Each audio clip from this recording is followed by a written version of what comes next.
All right, everyone, today we're going to be talking about consumer awareness and how the marketing is powerful, which means that you have already seen thousands of marketing things thrown at you just from the age you are now. They're saying that by the time you get to die to your age where you're going to die, that you'll already have seen over 1 million commercials in your life, probably more than that, because all of these people out there selling stuff want your money and they want you to give it to them. So marketing is a very powerful there.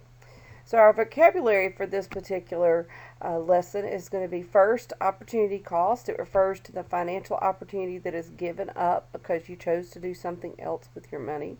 So if I decide to go to McDonald's for lunch today, my opportunity cost is that I'm giving up cash that I would have maybe used for something else.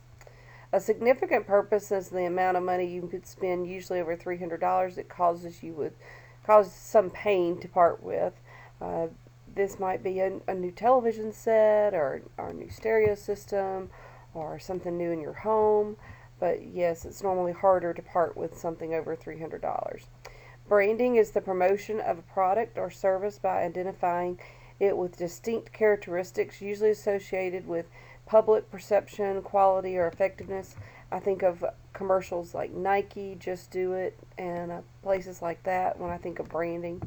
Marketing is the process of communicating the value of a product or service to customers.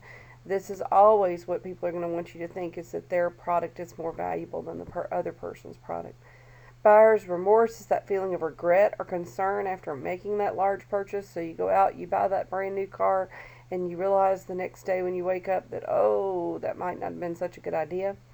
Financing is to buy an item with credit and paying over time. We've talked about that a lot. Caveat emptor is the Latin phrase for buyer beware, and then brand recognition and awareness refers to the public's ability to recall and recognize a brand by its logo, jingles, or packaging. Marketing in the 21st century. So see which of these things you agree or disagree with. 75% of all 90-day same as cash purchases are not paid in 90 days and convert to payments. The cost of a 30-second Super Bowl advertisement for the 2020 Super Bowl cost more than $5 million. The average American was exposed to almost 560 advertisements in 1971. Today it's closer to 3,000. A Harvard University study found that every hour of television you watch each week, your yearly spending increases by an average of $200. And then finally, the fashion category account for 40% of teen spending. So which of those do you agree with and which of them do you disagree with? Buyer, we're going to look at.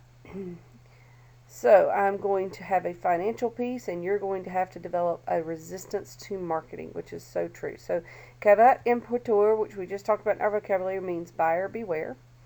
And when we talk about buyer beware, we're not talking about that you can't have a good time with money. Remember, we want to live like no one else so that later we can live like no one else, so that you can live like no one else. We want to sacrifice to win, and then when we want to enjoy the winning, there's nothing wrong with buying a good product. A good salesman has a servant's heart, knows how to sell, and is professional, and all of which can make the whole process pretty fun. A bad salesman, on the flip side of that, can make the process very miserable and can cause you to not have such a good time. So try to seek out people that you're going to buy from that are really good at what they do. Companies use every angle to aggressively compete for our money, and that's on television, on the internet, on anything they possibly can. Companies that are not sophisticated or aggressive in marketing or do not have a marketing budget generally do not stay open. And competition is fierce for every consumer dollar. And so that is why you, as teens especially, are marketed to more aggressively, because they know that if they can get you sold into buying their product early in life, then you will stay a faithful customer for probably many, many, many years to come. Moving on, so there are 4 marketing tactics that most companies will use, and you need to be aware of these so that you will be looking for them and will know, oh, I don't really probably need to buy this. This is just a technique they're using on me, and I just need to stay away. So when you're aware of these techniques, you are more wise as consumers, and So here are the 4 strategies. The first one is of the techniques is personal selling. People who know how to sell spend thousands of dollars in sitting in classrooms learning how to talk to you and serve you so they can assist you in making these decisions to buy their stuff. This could be at a car lot. This could be in the middle of Best Buy because they know how to sell those TVs to you at Best Buy, that is for sure, or computers. And usually you'll walk in wanting one particular thing, and by the time you leave, you're in debt and buying something even better. So keep that in mind, that there are people who are literally taught in classrooms how to be salespeople. The second technique is financing. They use money and easy payments as marketing tools, and we've already talked about this. How they want you to only pay attention to the down payment, which usually isn't going to be much, and how much you're going to have to pay monthly, which usually sounds rather low too, instead of looking at the overall cost of what you're actually paying. This sounds really good up front, but typically, as we said before, most people don't ever pay off the 90 days, same as cash. They never pay it off in 90 days, and then they end up paying great exorbitant interest rates on this money that they were hoping to get a zero rate on. So keep that in mind when they throw that one at you. Another one is other TV, radio, and internet. They use repetition to sell their products. And how does repetition work? In advertising, repetition means repeated exposure. So you may see the same commercial over and over and over again.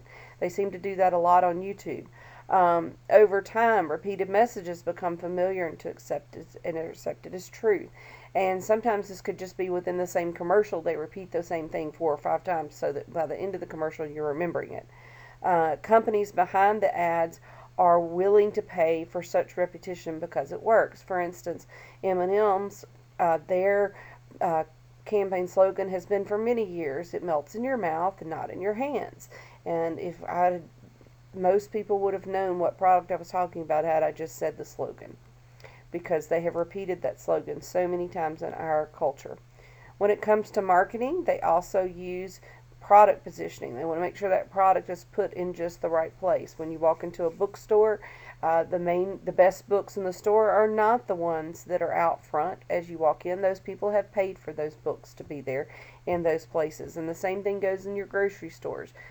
Companies pay more to have their product put on certain shelves, and they pay less if they're on a different shelf. For instance, it costs less to have something in a grocery store put on the bottom shelf than it does to have it put at eye level where you're going to always see it. So keep that in mind, different things. So there's some other types of product positioning that they do, and one of those is brand recognition. When marketing causes you to position on your product in your mind will be associated with a certain value. So in other words, Ford trucks may be like, we are a valuable car because, we're more reliable or something like that. They want you to believe that, so you'll come buy a Ford truck versus a Chevrolet. Color matters when you're doing product positioning. Color has an impact on the consumer and a reaction to a product. That's why, especially like outdoor signs and stuff like for real estate, Century 21 has probably the ugliest yellow you'll ever see, but you'll stop when you see a Century 21 sign because it makes you stop to look and go, whoa. Self-positioning. Companies pay for prime self-position in stores. It's all about that self-positioning. It's meant to influence and impulse buying.